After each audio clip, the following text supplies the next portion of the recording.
A'udzu billahi min syururi anfusina wa sayyiati a'malina.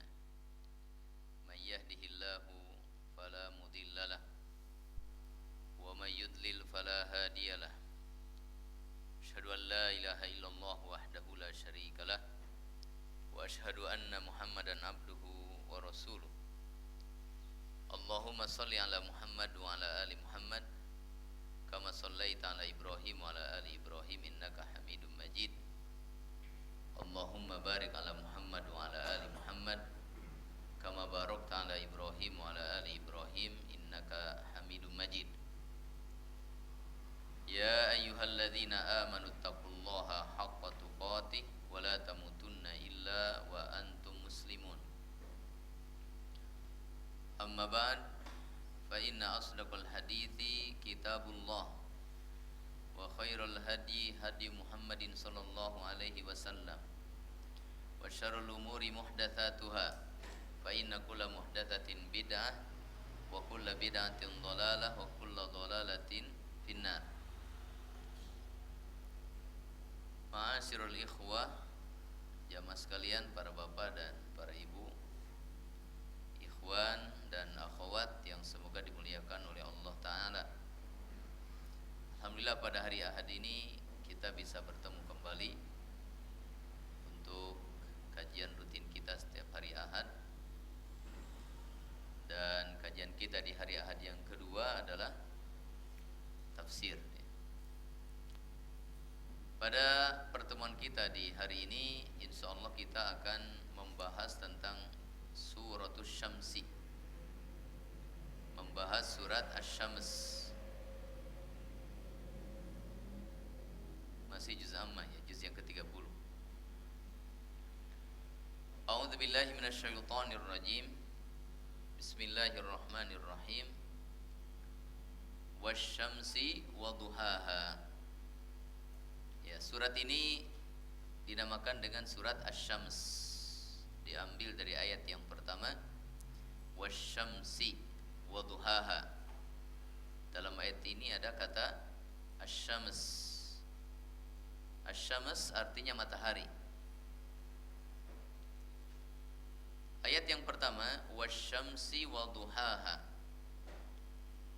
Wasyamsi demi matahari,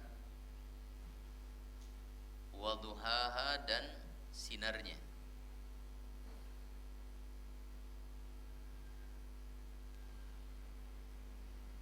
Ayat yang kedua, wal qamari idza talaha. Wal qamari dan demi bulan. Dan demi bulan.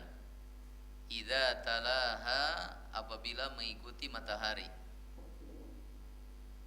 Apabila mengikuti matahari.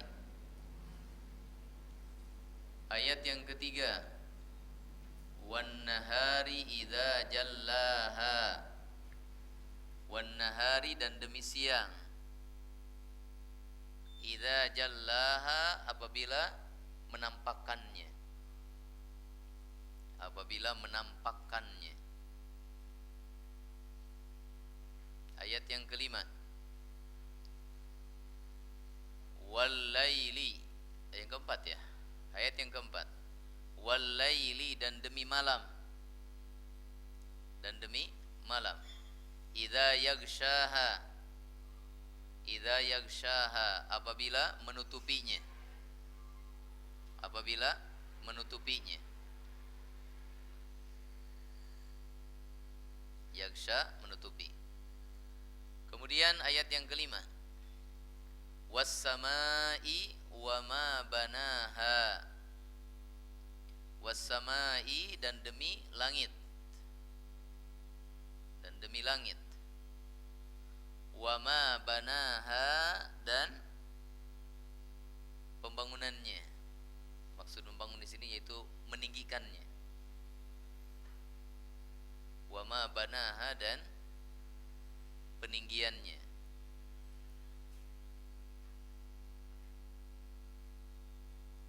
Ayat yang ke-6, wal ardi wa ma tahaha.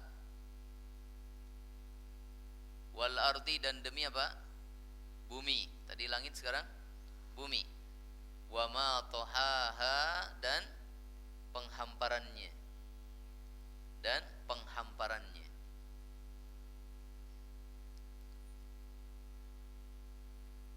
Kemudian ayat yang ketujuh, wa nafsi wa ma sawwaha. Wa nafsin, dan demi jiwa atau diri. Demi jiwa atau diri. Wa ma sawwaha, dan kesempurnaan penciptaannya. Dan kesempurnaan penciptaannya.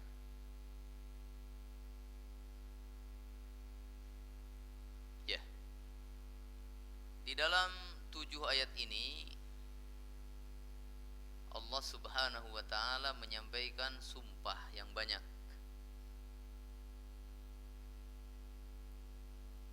Dan sumpah itu tujuannya adalah litakidil kalam, untuk menguatkan perkataan, bahwa perkataan ini benar-benar masalah yang besar, dan perkataan ini benar-benar adalah suatu kebenaran, sehingga yang mendengar perkataan ini supaya membenarkannya, supaya memperhatikannya, dan supaya menjadikannya sebagai perkara yang besar. Maka dimasukkanlah ke situ apa? Sumpah. Sumpah yang pertama, demi matahari dan sinarnya. Di sini banyak penafsiran, kita ambil salah satunya saja. Qala Mujahid ay wa dawiha. Duha di sini kata Imam Mujahid wa dawiha, dan sinar matahari. Jadi demi matahari dan sinarnya. Dan tentunya Allah Subhanahu wa taala sebagaimana yang telah kita jelaskan, bersumpah dengan apapun yang Allah kehendaki. Kadang Allah bersumpah dengan dirinya, kadang Allah bersumpah dengan makhluknya. Maka Allah bersumpah sesuai dengan apa yang Allah kehendaki. Adapun bagi kita, maka kita pun bersumpah dengan apa yang Allah kehendaki dari kita. Yang Allah kehendaki dari kita dalam bersumpah adalah kita tidak bersumpah kecuali dengan namanya saja, dengan nama Allah saja, dengan nama-nama Allah saja. Man kana halifan falyahlif billah. Barang siapa bersumpah, maka dia harus bersumpah dengan nama Allah. Man halafa bi ghairillahi faqad kafara aw asyraka. Siapa yang bersumpah dengan selain nama Allah, maka dia kufur, dia syirik. Itu yang Allah kehendaki dari kita. Adapun yang Allah kehendaki untuk dirinya, ya sesuai dengan kehendaknya. Jadi kita tidak boleh bersumpah dengan matahari, bulan, dan seterusnya. Sumpah kita hanya dengan nama-nama Allah saja. Demi Allah, demi Ar-Rahman, demi Ar-Rahim, dan seterusnya. Sumpah yang kedua di sini demi bulan. Apabila mengikuti matahari, ya terbitnya bulan setelah matahari terbenam, dan begitu seterusnya. Ya. Kemudian sumpah yang ketiga bersumpah dengan siang. Idza jallaha, apabila menampakkannya. Menurut sebagian ahli tafsir, jallaha di sini adalah jalla al-ardha,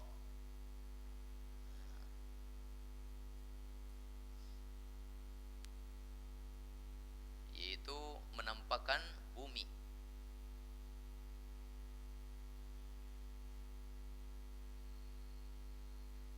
Menampakkan bumi.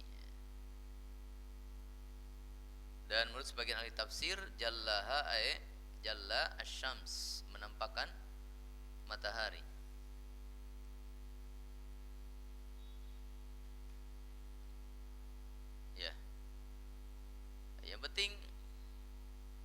maksudnya bahwa waktu siang ini waktu nampak. Bumi kelihatan, matahari kelihatan. Jadi siang inilah waktu yang terang benderang, sehingga apapun yang ingin kita lihat itu nampak kelihatan. Kemudian sumpah yang keempat adalah dengan waktu malam. Idza yaghshaha, apabila menutupi. Menurut sebagian ulama menutupi bumi, sehingga bumi ini gelap, tertutup. Kita pun tidak bisa melihat dengan penutupan gelapnya malam ini. Ada juga yang menafsirkan yaghshaha, menutupi matahari. Jadi matahari tidak kelihatan di waktu malam. Kemudian sumpah yang kelima, sumpah dengan langit. Wa ma banaha. Di sini ada dua penafsiran ya. Wa ma banaha, yang pertama ma masdariyah, artinya wa binaiha, dan pembangunannya. Pembangunannya di sini maksudnya raf'iha, yaitu ditinggikannya langit. Dan demi langit serta peninggiannya. Penafsiran yang kedua, ma di sini berarti man. Wa ma banaha ay wa man banaha. Demi langit dan yang menciptakan atau meninggikan langit. Siapa? Allah Ta'ala. Jadi di sini Allah bersumpah dengan langit dan bersumpah dengan dirinya yang meninggikan langit tersebut. Demikian juga dengan ayat atau sumpah yang keenam, wal ardi wa ma tahaha, demi bumi. Wa ma tahaha, ma di sini ada yang menafsirkan dengan ma masdariyah. Wal ardi wa tahyiha, demi bumi dan penghamparannya. Masdar itu asal kata ya. Ada kata kerja, ada asal kata, sumber kata, itu masdar namanya. Dalam bahasa Indonesia kata kerjanya apa? Contohnya mengatakan, itu kata kerja. Sekarang kata bendanya apa? Kata. Nah, itu masdar namanya. Asal kata ya. Kemudian penafsiran yang kedua, ma diartikan dengan man. Wal ardi wa man tohaha, dan demi bumi serta demi yang menghamparkan bumi. Siapa? Allah Ta'ala. Berarti Allah bersumpah dengan bumi dan bersumpah dengan dirinya sendiri. Nah, di sini Allah Subhanahu wa Ta'ala bersumpah dengan makhluk-makhluk yang besar, matahari, bulan, waktu siang, waktu malam, langit, bumi. Ini makhluk-makhluk Allah yang besar yang Allah Ta'ala jadikan sebagai tanda-tanda akan kekuasaannya, tanda-tanda akan keesaannya, dimana ini dijadikan oleh Allah Subhanahu wa Ta'ala sebagai tanda agar kita mentauhidkannya dalam ibadah, bahwa yang berhak untuk diibadahi ya yang menciptakan, yang mengurusi dan memiliki semua makhluk-makhluk ini, di antaranya makhluk-makhluk yang besar ini. Maka di sini Allah Subhanahu wa Ta'ala bersumpah dengan perkara yang besar untuk urusan yang besar. Apa urusan besar tersebut? Nanti di ayat yang ke-9 ya. Kemudian sumpah yang ketujuh, wa nafsi wa ma sawwaha, demi jiwa dan penciptaannya yang sempurna. Nafas, ada yang menafsirkan nafas dengan jiwa, ruh. Ada juga yang menafsirkan nafas dengan diri, yaitu jasad dan ruh, gabungan keduanya, fisiknya, ruhnya. Ya semuanya benar. Dan semuanya Allah yang menciptakannya. Dan Allah Ta'ala menciptakan jiwa diri dan ruh manusia itu dengan penciptaan sawwaha yang sempurna, dengan bentuk yang sempurna, dengan kedudukan yang mulia, dan untuk tujuan yang mulia. Kedudukan manusia adalah paling mulia. Walaqad karramna bani Adam, sungguh kami telah memuliakan manusia, anak Adam, untuk tujuan yang mulia. Wa ma khalaqtul jinna wal insa illa liya'budun, aku tidak menciptakan jin dan manusia kecuali agar mereka beribadah kepadaku saja. Ya. Kemudian wa ma sawwaha, ma di sini juga sama seperti tadi. Ada ma, ada yang menafsirkan ma dengan ma masdariyah. Wa nafsi wa taswiyatiha, demi diri dan yang menciptakan diri dengan demi diri dan penciptaannya yang sempurna. Ada juga yang menafsirkan ma di sini dengan man, wa nafsi wa man sawwaha, demi diri dan demi yang menciptakan diri dengan sempurna. Siapa? Allah Ta'ala. Jadi Allah bersumpah dengan diri kita, diri makhluknya. Kemudian Allah bersumpah dengan dirinya yang menciptakan diri makhluk tersebut dengan sempurna. Ya. Di sini ada 7 sumpah, ada 7 ayat yang isinya sumpah semua. Dan sumpahnya ini adalah dengan perkara-perkara besar dan perkara-perkara yang berlawanan. Matahari dengan bulan, siang dengan malam, kemudian langit dengan bumi. Nah, sumpahnya yang dengan sesuatu yang berlawanan, kemudian Allah Ta'ala menjelaskan tentang perkara yang berlawanan. Itu ayat yang ke-8. Fa'alhamaha fujuraha wa taqwaha.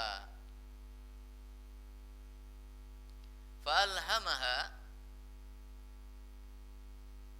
lalu Allah mengilhamkan, maksudnya menunjukkan kepada diri tersebut, lalu Allah menunjukkan kepada diri tersebut fujuraha, kedurhakaannya, wa taqwaha, dan ketakwaannya. Lalu Allah menunjukkan kepada diri tersebut kedurhakaannya dan ketakwaannya. Ya. Berkata Imam Ibnu Katsir rahimahullahu taala, ay fa arsyadaha ila fujuriha, ay bayyana dzalika laha wa hadaha ila ma qaddara laha. Qala Ibnu Abbas bayyana lahal khaira wasyarra.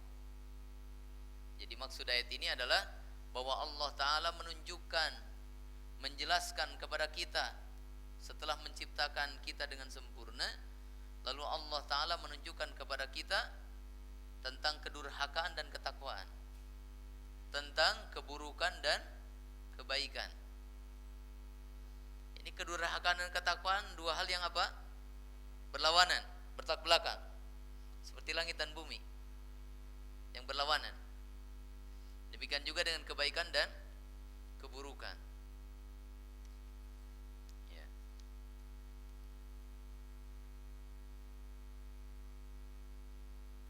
Dikatakan bahwa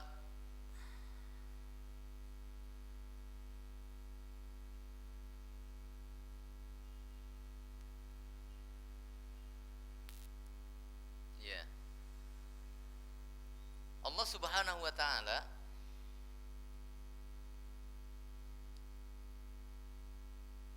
menunjukkan kepada kita tentang kebaikan dan keburukan, menunjukkan kepada kita tentang kedurhakaan dan ketakwaan. Di sini ada dua maksud petunjuk. Petunjuk yang pertama, petunjuk secara takdir. Petunjuk secara apa? Takdir. Allah Subhanahu wa taala menunjukkan setiap diri, setiap orang kepada keburukan, kepada kedurhakaan. Orang yang ditakdirkan untuk menjadi penghuni neraka, maka Allah Ta'ala tunjukkan baginya kedurhakaan, sehingga dia menjalani kedurhakaan tersebut sampai akhirnya dia memasuki neraka yang telah ditakdirkan untuknya. Na'udzubillahi min dzalik. Kemudian Allah Ta'ala menunjukkan kepada diri ketakwaan atau kebaikan, bahwa Allah Ta'ala menunjukkan kepada orang yang ditakdirkan akan menghuni surga kebaikan-kebaikan dan ketakwaan-ketakwaan, sehingga dia melaksanakannya sampai dia masuk surga. Ya. Jadi di sini ayat ini menetapkan tentang adanya takdir. Yang ditakdirkan buruk, maka Allah tampakkan kepadanya keburukan, dan Allah mudahkan dia melakukan keburukan sampai akhirnya dia mendapatkan tempat yang buruk. Yang Allah takdirkan baik, Allah tunjukkan kepada dia kebaikan, ketakwaan, Allah mudahkan dia melakukan kebaikan, ketakwaan, sampai akhirnya dia mendapatkan tempat yang baik. Kemudian yang kedua, petunjuk di sini yaitu adalah hidayah wal bayan, bahwa Allah Subhanahu wa taala telah menjelaskan kepada manusia jalan kebaikan dan jalan keburukan. Bahwa Allah Subhanahu wa taala menjelaskan kepada manusia ini adalah ketakwaan dan ini adalah kedurhakaan. Ya. Dan dua-duanya adalah benar. Dua petunjuk, dua penafsiran tentang petunjuk ini adalah benar. Baik penjelasan tentang kebaikan dan keburukan, kedurhakaan, ketakwaan, jalan kebenaran, jalan keburukan, kebatilan, itu semua telah Allah Ta'ala jelaskan untuk manusia. Diutusnya para rasul, diturunkannya kitab-kitab, diwahyukannya wahyu-wahyu kepada para nabi dan rasul untuk menunjukkan manusia kepada dua jalan ini. Jalan kebaikan, ketakwaan, jalan keburukan, kedurhakaan. Dan juga bahwasanya Allah Ta'ala telah menetapkan takdir orang, apakah dia takdirnya adalah baik atau takdirnya buruk, takdirnya itu takwa atau takdirnya itu durhaka, takdirnya itu surga atau takdirnya neraka, memang sudah Allah Ta'ala tetapkan. Jadi dua-duanya adalah memang benar. Ya. Baik diartikan dengan petunjuk kebaikan dan keburukan, atau takdir kebaikan atau keburukan, dua-duanya adalah benar. Ya. Kemudian ayat yang berikutnya, qad aflaha man zakkaha. Nah, ini urusan yang Allah sumpahi dengan sumpah yang begitu banyak, dengan sumpah yang begitu besar, dengan menggunakan makhluk-makhluknya yang besar. Maka tentu ini sumpah untuk urusan yang besar. Apa itu urusan besar yang disumpahi oleh Allah Ta'ala di sini? Ayat yang 8, qad aflaha man zakkaha. Ayat 9 ya. Dan ayat 10, wa qad khaba man dassaha. Qad aflaha, sungguh telah beruntung,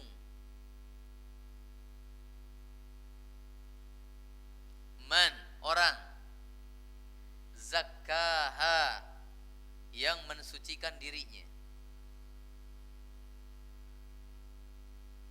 Sungguh telah beruntung orang yang mensucikan dirinya.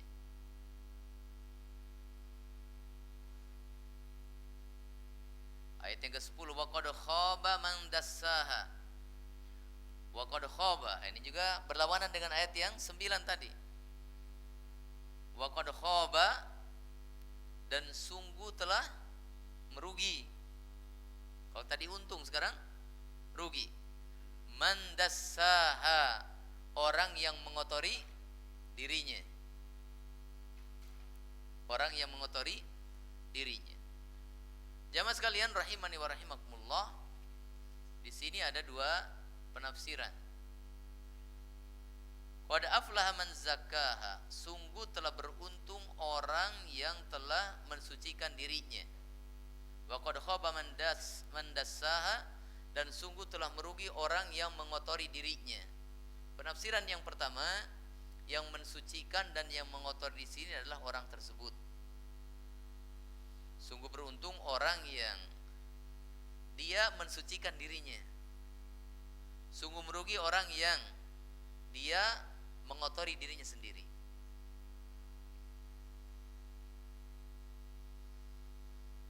Ini yang pertama. Penafsiran yang kedua, bahwa yang mensucikan dan mengotori di sini adalah Allah Ta'ala. Jadi sungguh telah beruntung orang yang Allah telah mensucikan diri orang tersebut. Kalau tadi kan pelaku yang mensucikannya adalah seorang tadi. Nah, adapun penafsiran yang kedua, pelaku yang mensucikan diri orang tersebut adalah siapa? Allah Ta'ala. Sehingga di ayat yang ke-10 juga sama begitu. Dan sungguh merugi orang yang Allah telah menjadikan diri orang tersebut kotor.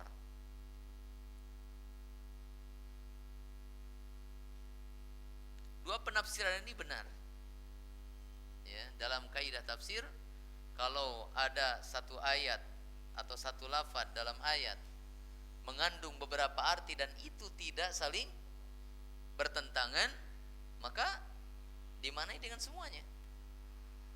Itu menunjukkan tentang kekayaan makna yang ada di dalam Al-Quran, sehingga mencakup seluruh makna yang terkandung di dalamnya. Bahwa orang itu mengotori dirinya sendiri dan mensucikan dirinya sendiri memang benar.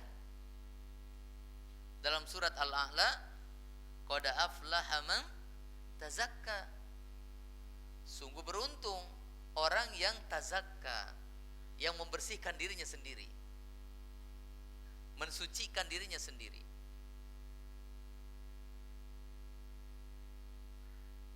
Kemudian Allah Ta'ala yang mensucikan dan menjadikan diri seseorang itu kotor, itu juga benar. Banyak dalilnya, diantaranya dalam hadis tentang doa, Allahumma ati anfusana taqwaha wa zakkiha fa anta khairu man zakkaha.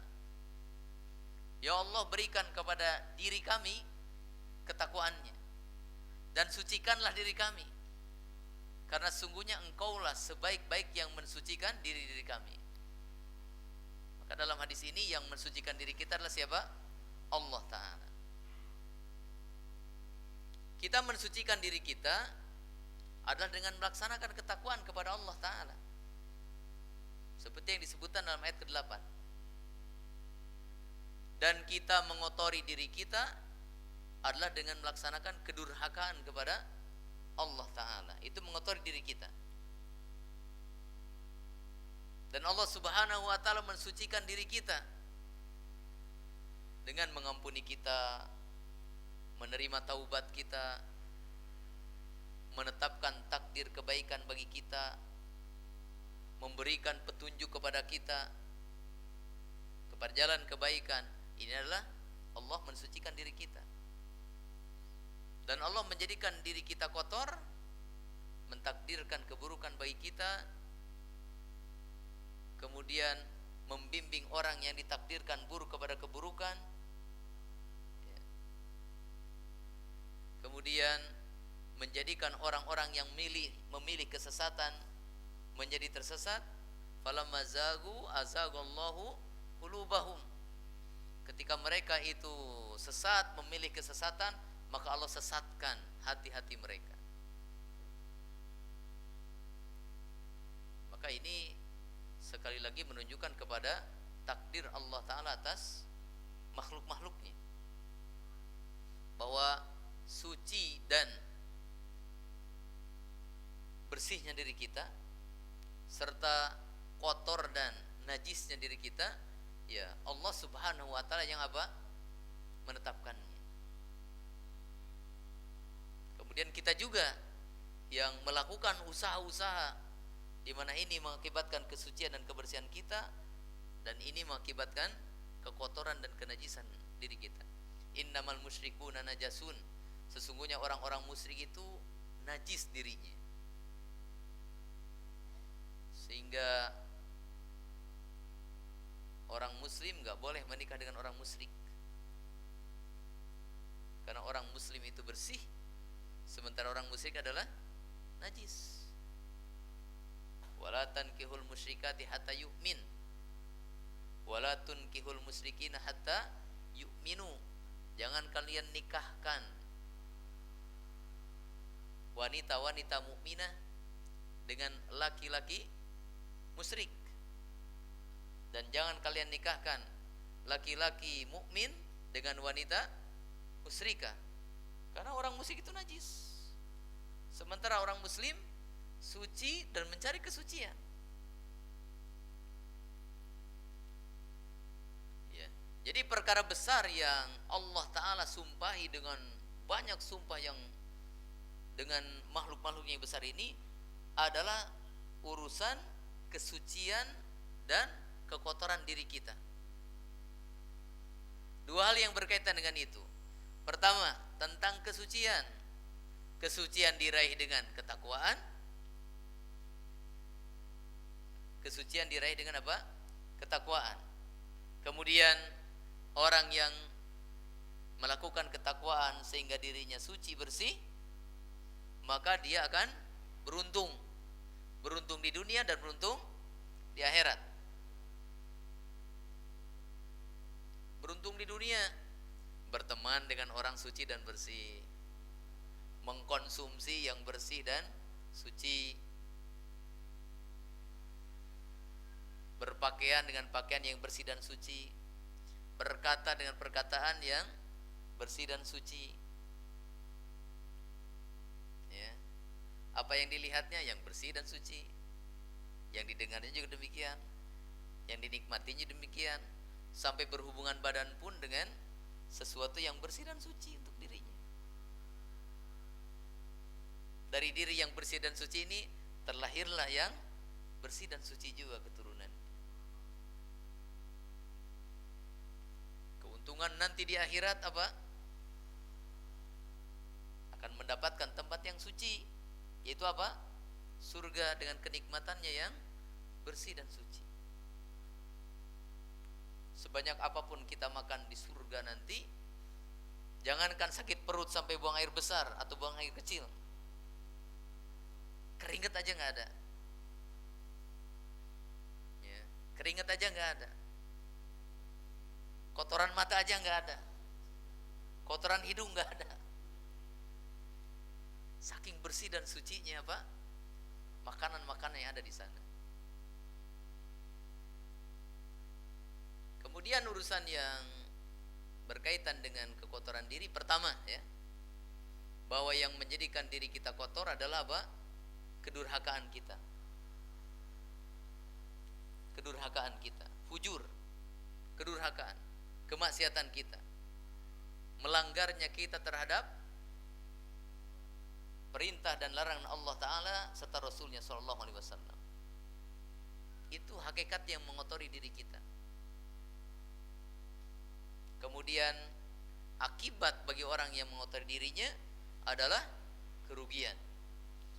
Jadi perkara besar yang Allah Ta'ala sumpahi dengan sekian banyak sumpah itu adalah tentang dua perkara, ya, sebab dan akibat. Sebab kesucian kita adalah ketakwaan, dan akibat dari kesucian kita adalah keuntungan. Kemudian sebab kotornya diri kita adalah kedurhakaan, dan akibat dari kekotoran diri kita adalah apa? Kerugian.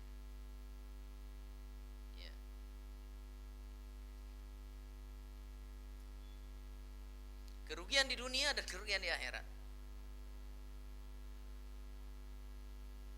Ya, orang kafir contohnya, kerugian di dunianya apa? Yang dia makan banyak yang najis, yang kotor. Karena dia tidak peduli halal haram kan, tidak peduli suci najis. Dia pergaulan pun dengan orang-orang yang kotor, berteman dengan teman-teman yang kotor, pemimpinnya pemimpin yang kotor. Pakaiannya pun dia nggak peduli suci atau najis. Teman hidupnya juga, istri yang digaulinya nggak peduli suci atau najis. Selingkuh dengan laki-laki lain juga kadang dia tidak peduli, karena dia juga selingkuh dengan perempuan lain.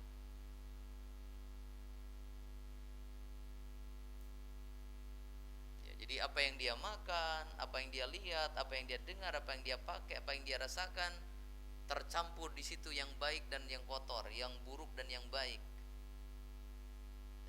yang suci ataupun yang najis, tercampur di situ. Dia nggak peduli itu. Dan nanti di akhirat, ya, kerugian dia adalah neraka. Nauzubillahi min dzalik. Jadi jamaah sekalian rahimani wa rahimakumullah, perkara besar yang disumpahi di dalam surat ini adalah tentang dua hal tadi. Sebab kesucian dan akibat dari kesucian diri. Sebab kekotoran diri dan akibat dari kekotoran diri. Itu inti dari surat ini. Perhatikanlah dan ketahuilah tentang bagaimana kita mensucikan diri, yaitu dengan ketakwaan, melaksanakan perintah Allah dan Rasulnya SAW, menjauhi larangan Allah dan Rasulnya SAW. Dan kita pun akan mendapatkan akibatnya, yaitu keuntungan. Perhatikan dan ketahuilah tentang kekotoran diri. Apa yang akan mengotori diri kita? Yaitu kedurhakaan, kemaksiatan, pelanggaran kita terhadap perintah dan larangan Allah Subhanahu wa taala dan Rasulnya sallallahu alaihi wasallam. Dan ketahuilah serta perhatikanlah bahwa akibat dari kotoran diri adalah kerugian dan kesengsaraan di dunia dan di akhirat. Kemudian Allah Subhanahu wa taala memberikan kepada kita percontohan tentang kekotoran diri. Memberikan percontohan kepada kita tentang apa? Kekotoran diri. Apa sebab kekotorannya dan apa akibatnya?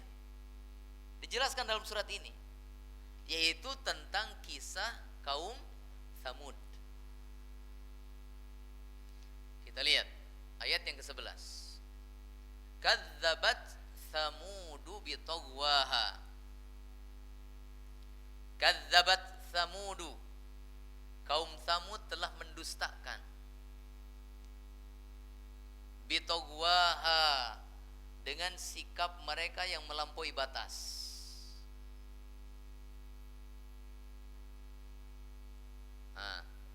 Tsamud nama suatu kaum yang Allah utus kepada mereka seorang Rasul, yaitu Nabi Soleh, Rasulullah Soleh alaihi salatu wassalam. Di sini ya, penyebab kekotoran kaum Tsamud apa? Yang dijelaskan dalam ayat ini, yang menjadikan kaum Tsamud itu kotor. Pertama apa? Kadzabat apa? Mendustakan. Mendustakan terhadap ajaran Rasul.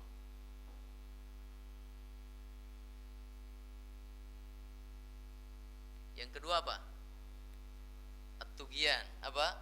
Sikap yang melampaui batas, yaitu melanggar batas syariat ini. Mereka itu melanggar batasan yang telah Allah Ta'ala tetapkan kepada mereka, yang kemudian diceritakan nanti di dalam ayat berikutnya. Jadi pendustaan mereka dan sikap mereka yang melanggar batasan syariat mereka yang telah disampaikan oleh Nabi dan Rasul mereka, itu menjadikan kaum Tsamud kotor. Nah, kita juga harus mengambil pelajaran dari situ. Kesucian diri kita tidak hanya didapatkan dengan mengakui Nabi Muhammad sebagai Nabi dan Rasul kita saja, sementara syariatnya didustakan, sunnatnya dilecehkan, ya, syariatnya dilanggar.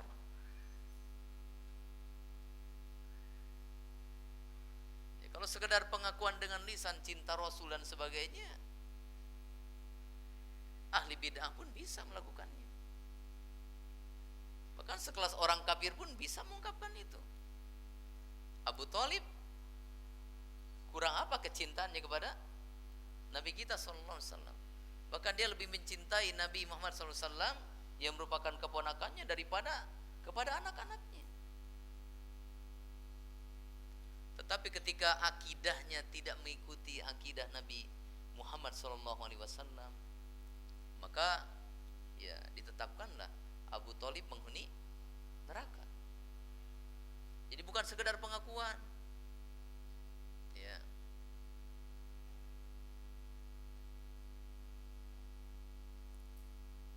Dikatakan dalam satu syair, ya,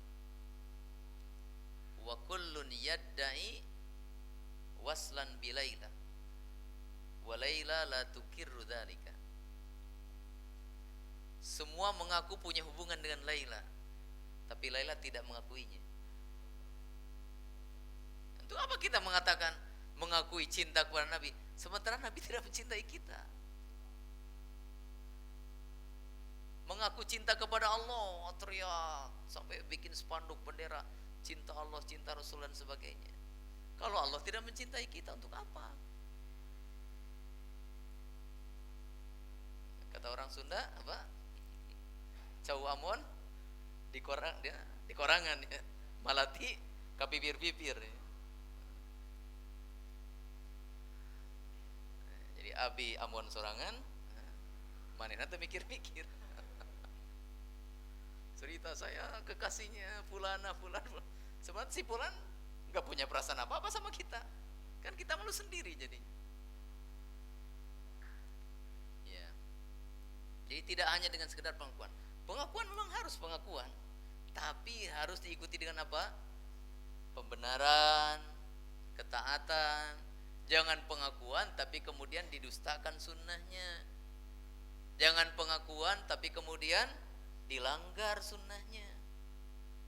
Ini kaum Tsamud. Mereka mendustakan ajaran Nabi Soleh dan mereka juga apa? Melanggar. Mengakibatkan kaum Tsamud ini kaum yang kotor. Ayat yang ke 12 ya. Ya. Idzim ba'atha ashqaha. Idzim ba'atha ashqaha. Ya. Ketika bangkit atau berdiri ashqaha, orang yang paling celaka dari kaum Tsamud. Ya, ketika berdiri, ketika bangkit. Inba'atha juga artinya dhahaba bisur'ah, ketika pergi dengan cepat. Ashqaha, orang yang paling celaka dari kaum Tsamud. Disebutkan dalam tafsir Ibnu Katsir namanya Qadar bin Salif. Qadar bin Salif. Qadar bin Salif adalah pemuka kaum Tsamud. Dia orang yang memiliki kekuatan, orang yang ditakuti oleh kaum Tsamud, kata-katanya diikuti. Biasa kan di satu kaum, di satu daerah suka ada orang yang apa? Berpengaruh ya. Berpengaruh baik dengan hartanya atau dengan kekuatan fisiknya, atau dengan kedudukannya, orang tuh segan kepadanya. Apa yang dia katakan didengar, apa yang dia suruh diikuti, baik buruk pokoknya diikuti, takut orang kepadanya. Seperti itulah Qadar bin Salim kedudukannya di kaum Tsamud. Dia paling dihormati, disegani, ditakuti. Tapi dalam Al-Quran kemudian dikatakan dia justru yang paling sengsara dan celaka, ashqa. Ya.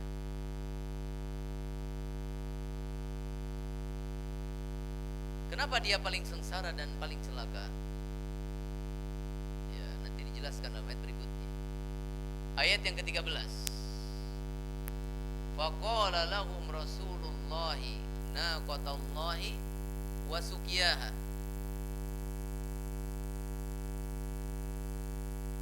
Faqala lahum Rasulullahi, maka berkata kepada kaum Tsamud Rasulullah, yaitu Nabi Saleh. Nabi Saleh alaihissalam berkata kepada kaum Tsamud, naqatallahi, onta ciptaan Allah, onta milik Allah, wasukiyaha, dan minum onta tersebut. Ya. Dikatakan dalam penafsirannya, naqatallahi ay ihdaru naqatallah antamassuha bisu'in. Dalam penafsiran lain, daru naqatallahi fala tamassuha bisu'in. Biarkan onta yang Allah Ta'ala ciptakan tersebut, jangan kalian mengganggunya. Jadi antara mukjizat atau tanda kenabian Nabi Sallallahu Alaihi Wasallam bahwa Allah Ta'ala menciptakan onta yang keluar dari apa? Dari batu.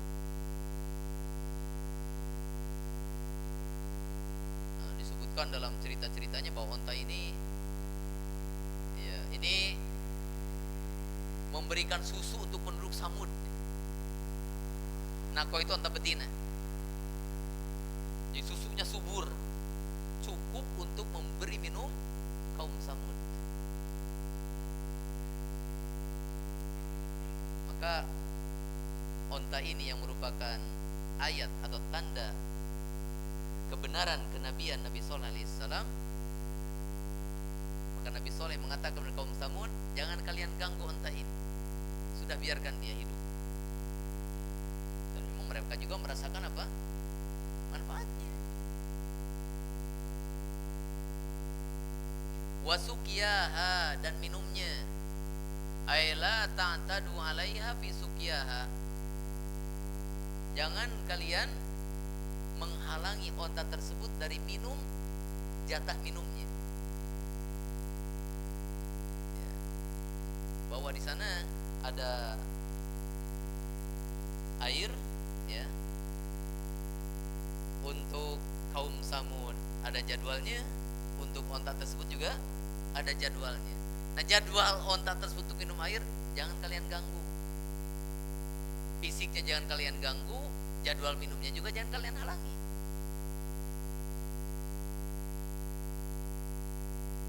Dan Allah Subhanahu wa taala telah memberikan kepada para nabi dan rasul tanda-tanda kebenaran kenabian dan kerasulan mereka dengan apapun yang Allah Ta'ala kehendaki. Di antaranya dengan perkara-perkara alami yang mengandung keajaiban, menunjukkan keajaiban. Artinya di luar nalar manusia.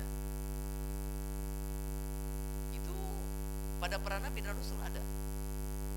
Contohnya Nabi Saleh alaihissalam ini punya unta yang keluar dari apa? Batu, bukan terlahir dari perut induknya. Dan punya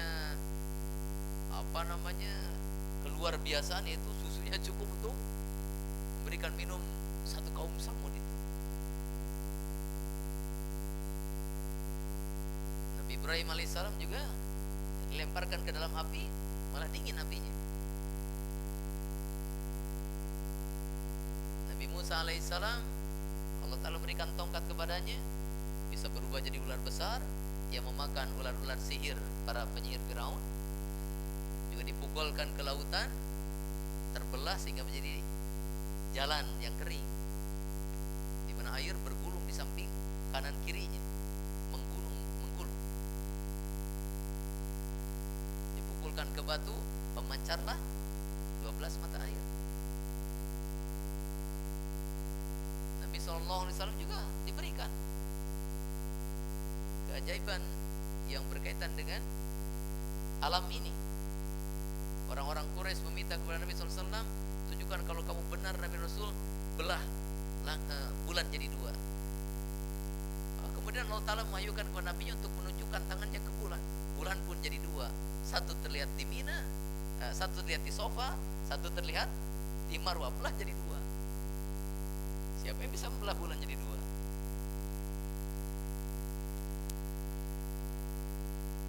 Ketika membuat parit untuk perang Khandaq,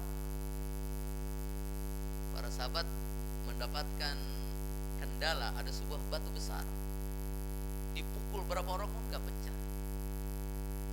Nabi membaca bismillah, dipukul pecah berkeping-keping. Kemudian Nabi mengatakan, aku melihat kerajaan Furs dan Rum akan terpecah seperti terpecahnya batu ini. Dan betul ya, Persia terpecah, dikuasai kaum muslimin. Romawi juga demikian, dengan ditaklukkannya Konstantinopel yang di Turki itu. Ya. Tetapi ayat kenabian yang paling besar, yang kemudian disebut dengan mukjizat. Mukjizat itu istilah ahli kalam ya.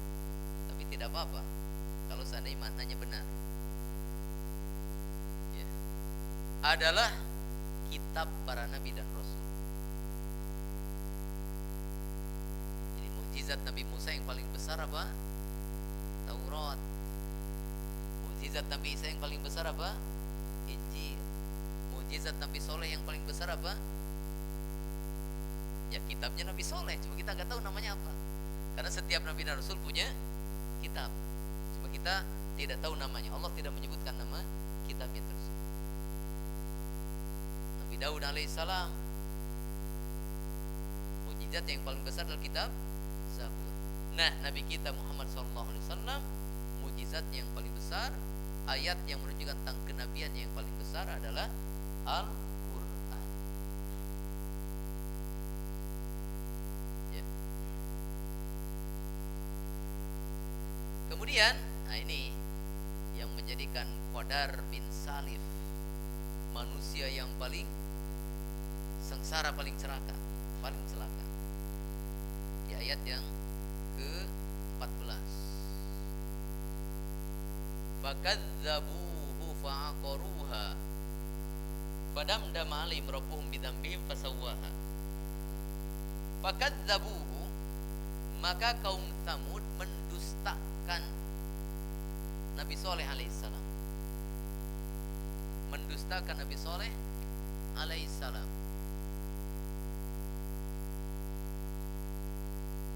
Fa'aqaruha, lalu mereka menyembelih unta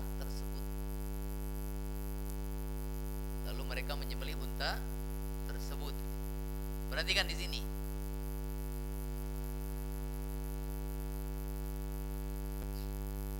Di dalam ayat ini Allah Ta'ala mengatakan mereka mendustakan Nabi Soleh dan mereka menyembelih unta Nabi Soleh.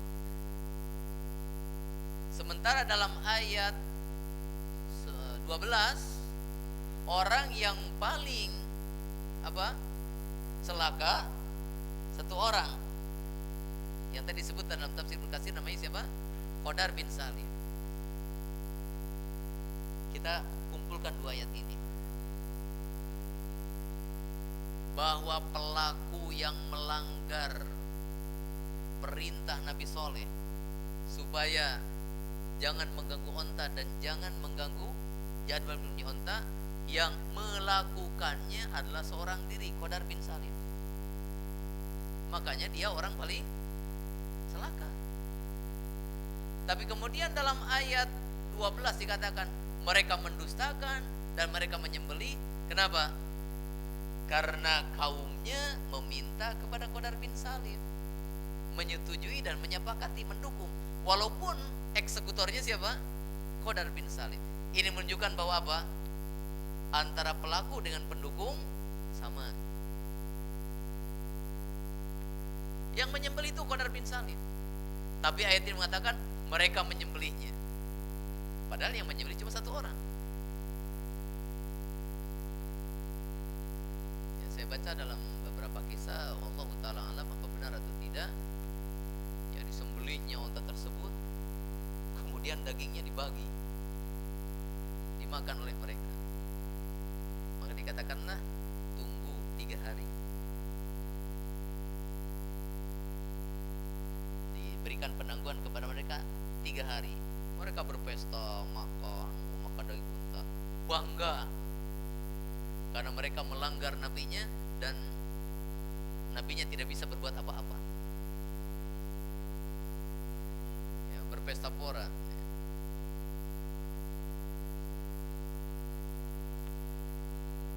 Setelah berlalu waktu pesta mereka, sombongnya mereka, angkuhnya mereka di hadapan Nabi sallallahu alaihi wasallam, maka datanglah waktu yang dijanjikan.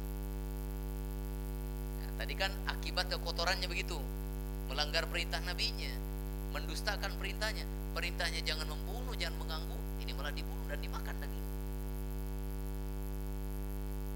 Dan perbuatan mereka melampaui batas, menyombongkan diri, angkuh. Oh tuh, udah disembelih ontanya, bisa apa dia?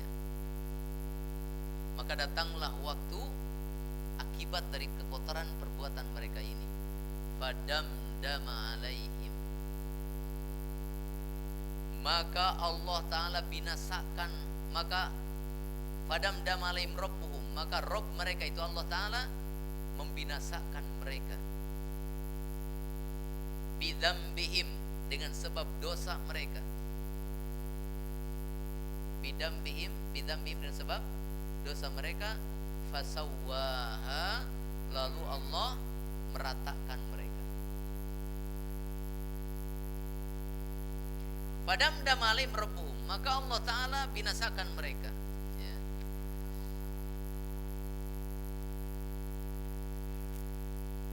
Ya. Sini dikatakan ay ghadiba alaihim fadammaru alaihim, Allah murka atas mereka lalu Allah membinasakan mereka. Saya dengar dari Syekh Utsman Al-Khamis, damdama di antara artinya adalah aqaba bi uqubatin ba'da uqubah. Jadi Allah Ta'ala membinasakan mereka, mengadab mereka dengan adab yang bertubi-tubi. Dari singkatannya dam ya, terulang gitu. Jadi Allah Ta'ala turunkan kepada mereka adab yang bertubi-tubi, adab setelah adab terus, fasawwaha, sampai mereka binasa semuanya. Gak ada yang selamat kecuali Nabi Saleh alaihissalam dan orang-orang yang beriman kepadanya.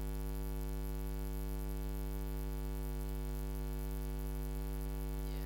Fasawwaha, berkata Imam Ibnu Katsir, faja'alal uqubata nazilatan alaihim alas sawa, maka Allah Ta'ala menjadikan azab turun atas mereka secara merata, sama semuanya kena azab, kecuali Nabi Saleh dan orang yang beriman kepadanya.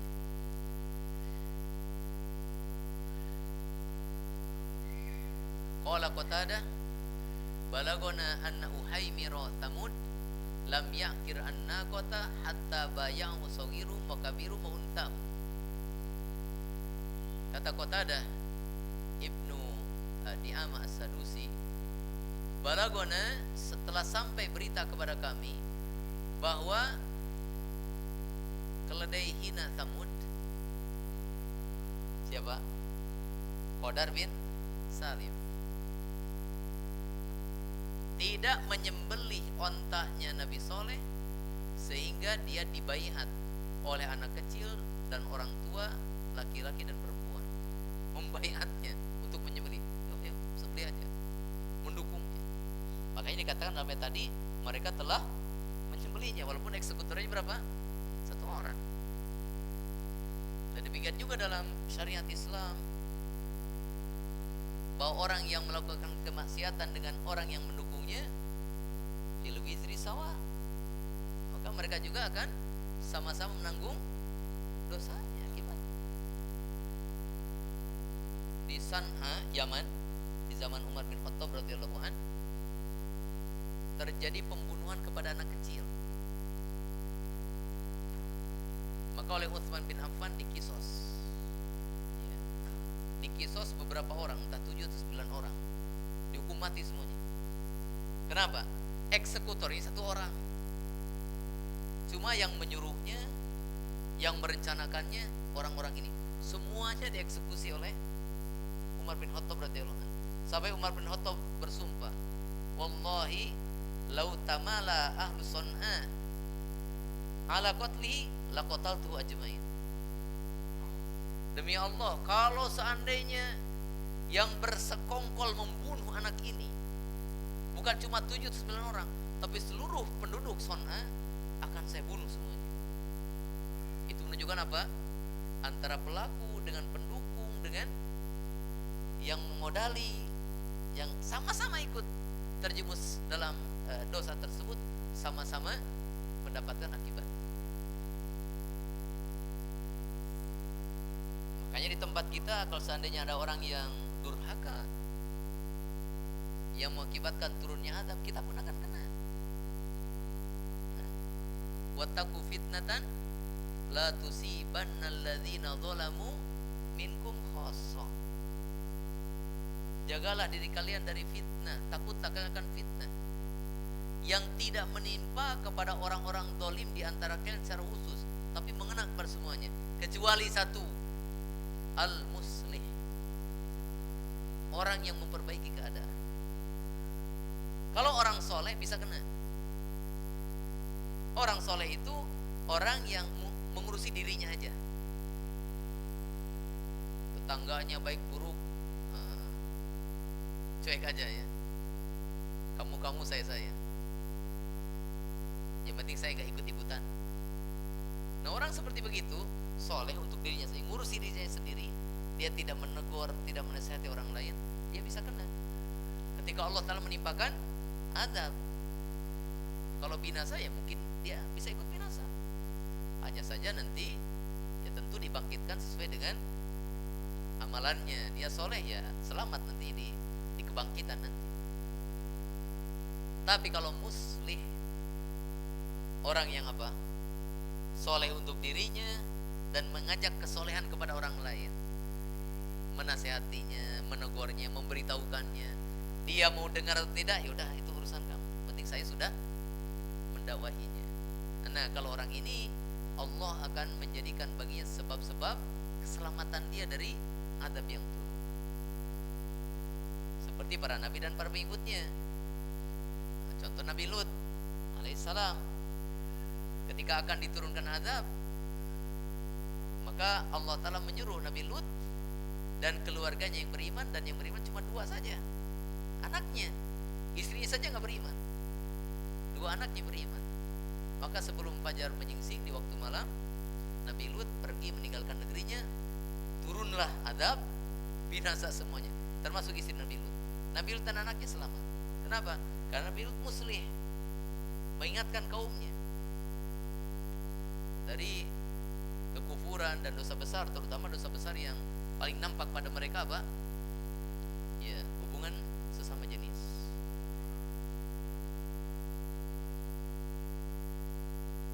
Ya. Maka Allah Ta'ala membinasakan mereka bidzambihim, dengan sebab dosa mereka, fasawwaha, maka Allah Ta'ala meratakan azab tersebut atas mereka. Ya.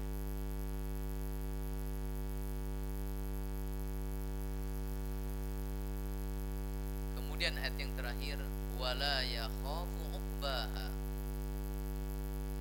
wala yakhafu uqbaha, dan Allah tidak takut akan akibat dari azab tersebut.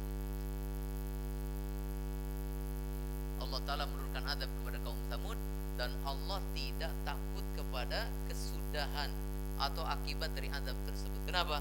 Karena seluruh makhluk miliknya. Kalau orang menurunkan hukuman, ada rasa takutnya? Mungkin ada rasa takutnya. Umpamanya penguasa menurunkan hukuman mati misalkan, ada rasa takutnya nggak penguasa ini? Ada. Takut nanti keluarga melawan, atau takut kalau sudah tidak jadi penguasa dicirian. Iya, kamu enak sekarang mah tunggu pensiunnya. Tapi diistilahkan macan apa? Macan ompong ya, singa ompong ya. Kalau sudah tidak berjabat kan, ada ketakutan mereka ketika mereka melaksanakan kebijakan mereka, ada rasa takutnya. Tapi kalau Allah Ta'ala tidak, menghancurkan seluruh dunia dan isinya saja dengan kiamat kubro nanti, Allah tidak takut akibat. Karena itu tidak akan mengurangi keagungan Allah Ta'ala, dan tidak akan ada yang mencelakakan atau membahayakan Allah Ta'ala. Ya, jamaah sekalian rahimani wa rahimakumullah, inti dari surat Asy-Syams ini adalah tentang pentingnya kesucian diri, bahwa kesucian diri kita sebabnya adalah ketakwaan kita, ketaatan kita kepada Allah dan Rasulnya Shallallahu Alaihi Wasallam, dan akibatnya adalah kita akan mendapatkan keuntungan dunia dan akhirat. Dan tentang bahayanya kekotoran diri. Penyebab kekotoran diri adalah kedurhakaan, pelanggaran terhadap aturan Allah dan Rasulnya Shallallahu Alaihi Wasallam, kemaksiatan, kekufuran, kemunafikan, kefasikan, ya. Dan akibatnya adalah apa? Adalah kesengsaraan, kerugian. Ya, kemudian Allah Ta'ala contohkan kaum Tsamud dalam surat ini. Bagaimana kesudahan mereka di dunia ini, apa kerugian yang menimpa mereka yang telah mengotori diri mereka dengan apa? Pendustaan, dengan pelanggaran, sikap melampaui batas terhadap apa yang dikatakan oleh Rasul mereka. Maka akibat di dunia ini, kerugian mereka adalah mereka dibinasakan, dihancurkan. Dan di akhirat nanti tempat mereka di mana? Di neraka. Apa yang menimpa kaum Tsamud bisa juga menimpa kita kalau diri kita seperti mereka. Memang untuk umat Nabi Muhammad SAW ini, Allah tidak akan menimpakan kebinasaan yang merata, yang menyeluruh. Tapi kebinasaan yang sifatnya sebagian tempat, sebagian tidak, itu bisa terjadi. Tidak ditiadakan oleh Allah Ta'ala. Yang ditiadakan itu adalah kehancuran atau kebinasaan yang bersifat menyeluruh semuanya. Maka kita mengkhawatirkan kebinasaan yang turun kepada sebagian. Takut yang sebagian itu adalah kita, kalau seandainya kita melanggar. Ya. Jamaah sekalian rahimani wa rahimakumullah, demikian surat Asy-Syams. Mudah-mudahan jadi tambahan ilmu bagi kita semuanya dan menjadi ibrah bagi kita semuanya.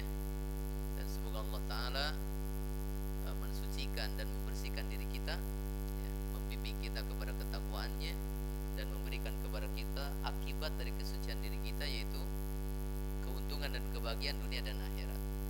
Serta Allah Ta'ala semoga menjauhkan diri kita dari kekotorannya dan menunjukkan kita kepada keburukan supaya kita menjauhinya, dan menyelamatkan kita dari kerugian akibat dari kekotoran tersebut. Allahumma ati anfusana taqwaha wa zakkiha fa anta khairu man zakkaha. Ya, kalau ada pertanyaan saya persilakan.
Yang pertama,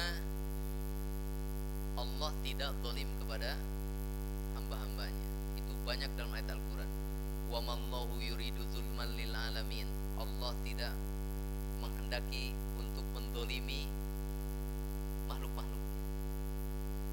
Wa mallahu bidzallamin lil abid. Dan Allah tidak mendolimi hamba-hambanya. Jadi Allah Ta'ala meniadakan sifat zalim pada dirinya untuk hamba-hambanya. Maka takdir Allah, tentu masalahnya yang buruk ya. Takdir Allah yang buruk bagi manusia termasuk takdir bahwa orang ini takdirnya adalah neraka. Itu bukan suatu kezaliman. Karena Allah mengatakan itu bukan kezaliman, maka kita ikuti apa yang dijelaskan oleh Allah Ta'ala bahwa itu bukan kezaliman ya. Nah, bagaimana kita meluruskan bahwa itu bukan suatu kezaliman? Yang namanya al-zulmu atau al-jawru adalah kebalikan dari al-adlu, keadilan.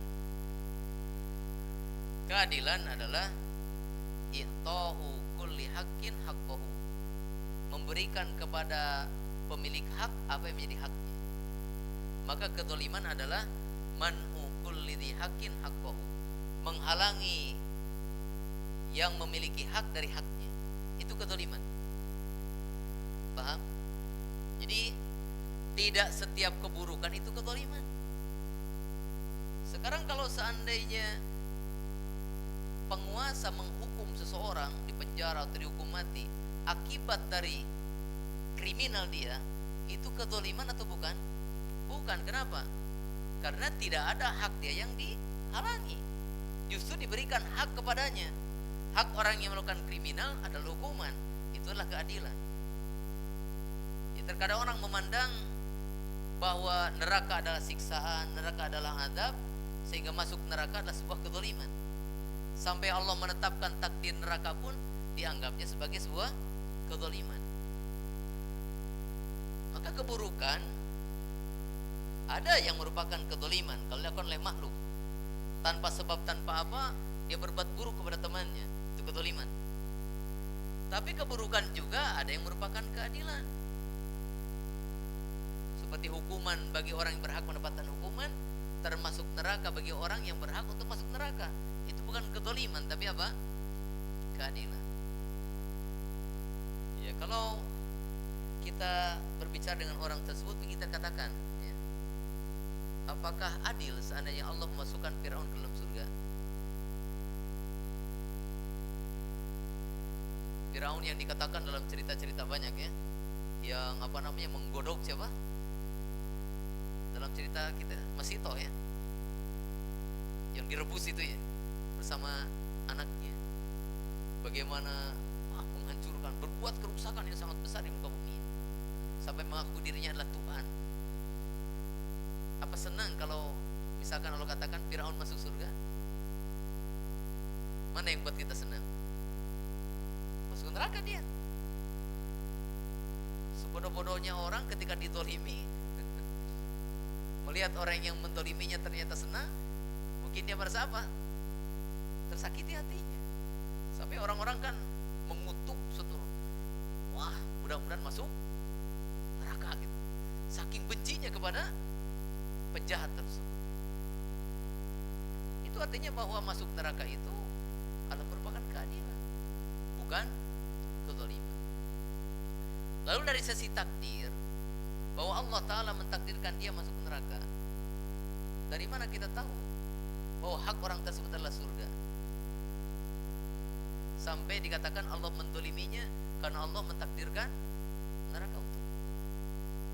Allah Ta'ala mentakdirkan dia neraka karena Allah tahu orang ini nantinya seperti apa. Allah tahu. Sebelum Allah Ta'ala mencatatkan takdir, terlebih dahulu sejak ajalnya Allah mengetahui tentang takdir hamba-hambanya, makhluk-makhluknya. Ini akan taat, ini akan durhaka, ini akan mukmin, ini akan kafir. Allah tahu siapa yang akan menjadi makhluknya, siapa yang menjadi mukmin, siapa yang menjadi kafir. Allah tahu. Kemudian setelah itu Allah Ta'ala mencatat takdir 50.000 tahun sebelum diciptakan langit dan bumi. Jadi itulah ketetapan yang tidak zalim. Ya. Kemudian apakah takdir bisa dirubah? Ya, pokoknya berbicara tentang takdir, makanya kita tidak perlu mengurusi takdir, karena takdir bukan urusan kita. Urusi saja syariat, itu yang menjadi urusan kita. Ini kerjakan, ini tinggalkan, itu perhatikan. Kata Rasulullah SAW, kullun muyassarun lima khuliqa lahu. Setiap orang akan Allah mudahkan untuk mengikuti takdir yang ditetapkan untuknya. Kalau dia tidak mengurusi takdir, lalu dia mengurusi ini perintah, ini larangan, udahlah saya nggak tahu takdir saya apa, saya surga atau neraka, tapi saya berharap masuk surga dan saya berharap dijauhkan dari neraka. Ini perintah, ini larangan, udah yang saya urusi perintah ini, mengikuti perintah, menjauhi larangan. Ya tapi kan kamu nanti gimana kalau takdirkan neraka? Udahlah nggak usah ngurusin begitu. Kamu ngomong gitu tahu dari mana takdir saya neraka? Apa Allah pernah membisikkan kepada kamu bahwa saya ini akan masuk neraka? Kan nggak ada. Kenapa repot ngurusi masalah takdir? Allah saja tidak mengkabarkannya kepada kita, oh kita malah repot. Jadi nggak usah diurusi masalah itu. Oh kamu sok soleh, rajin begini, emang kamu dijamin masuk surga? Emang siapa yang bilang saya masuk surga? Saya hanya berharap aja masuk surga. Takdir saya nggak tahu. Pokoknya kata Allah dan Rasulullah SAW, mau masuk surga kerjakan ini, tinggalkan ini. Supaya dihindarkan dari neraka, kerjakan ini, tinggalkan ini. Udah itu aja yang saya ngurusin. Masalah masuk surga neraka itu mah takdir Allah Ta'ala. Pokoknya saya minta kepada Allah Ta'ala supaya saya masuk surga dan dijauhkan neraka. Itu yang jadi pikiran kita. Takdir nggak usah dipikirkan karena kan yang tahu. Yang diketahui takdir itu yang diberitahu. Para nabi dan rasul sudah diberitahu pasti masuk surga. Nah takdirnya sudah tahu. Sahabat yang 10 kata Rasulullah, Abu Bakar fil jannah, Umar fil jannah, Utsman fil jannah. Nah kita tahu takdir mereka adalah surga. Tapi perhatikan, orang-orang yang Allah Ta'ala bocorkan tentang takdir mereka nanti, bahwa mereka akan masuk surga, ternyata orang-orang yang paling istimewa di muka bumi ini. Nabi sudah dibocorkan bahwa takdir dia adalah masuk surga nanti, malah apa?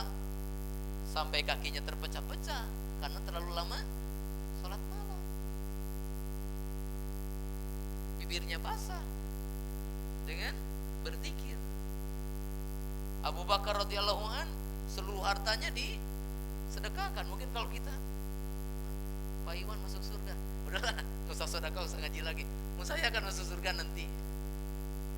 Itu Bakar tidak begitu, hartanya diserahkan semuanya, jiwanya, pokoknya untuk Islam semua. Ya, jadi tidak usah ngurusi itu. Apakah takdir ada yang berubah? Jawabannya tidak. Rasulullah SAW mengatakan, Jaffatil aqlam wa tuwiyatis suhuf. Telah mengering tinta, artinya sudah tidak ditulis lagi takdir baru. Wa tuwiyatis suhuf, dan sudah ditutup buku takdir. Jadi takdir itu tidak ada yang berubah. Adapun perkataan takdir yang dirubah itu takdir yang dicatat dalam catatan malaikat. Maka Allah Ta'ala menetapkan kepada malaikat, si fulan begini, nanti begini, berubah dari keadaan ini kepada keadaan ini. Ditetapkan hari ini tulis begitu, kemudian dihapus, diganti dengan yang lain, atas pemberitahuan dari siapa? Allah Ta'ala. Karena catatan takdir kan ada 4. Catatan takdir yang umum yang tidak akan berubah namanya Allahul Mahfud. Yang kedua catatan takdir yang di tangan malaikat ketika ditiupkan ruh. Kita berusia berapa? 4 bulan di kandungan ibu kita, datang malaikat. Nah, kemudian apa? Menetapkan 4 ketetapan yang disebut dalam hadis. Itu yang kedua. Yang ketiga catatan takdir tahunan. Ada Lailatul Qadar. Jadi setahun ke depan takdir si bulan itu apa? Nah, itu diketahui oleh malaikat yang diberitahu oleh Allah Ta'ala. Yang ketiga catatan takdir harian. Catatan takdir harian. Nah, yang dikatakan berubah takdir itu maksudnya berubah yang ada pada catatan malaikat tersebut sesuai dengan yang diberitakan oleh Allah Ta'ala, dan itu sesungguhnya mengikuti yang mana? Yang di Lauhul Mahfuz. Kalau di Lauhul Mahfuz takdirnya ada neraka, gak mungkin kemudian berubah jadi apa? Surga. Kalau begitu nggak sempurna takdirnya, karena takdirnya bisa dirubah. Oh, ternyata salah takdir begini, berubah lagi lah. Kalau manusia mungkin begitu, merubah perencanaan, tapi kalau Allah tidak. Nah, orang Syiah termasuk yang mengatakan takdir Allah bisa dirubah. Dulu rencananya adalah kepada Ali bin Abi Thalib, Nabi dan Rasul, tapi kemudian dirubah kepada Nabi Muhammad SAW. Jadi salah ya. Salah apa? Salah perencanaan sehingga dirubah oleh Allah Ta'ala. Maka orang Syiahnya kufur. Kebanyakan orang Syiah adalah kufur, orang Rafidhah. Karena dalam masalah takdir pun mereka termasuk orang yang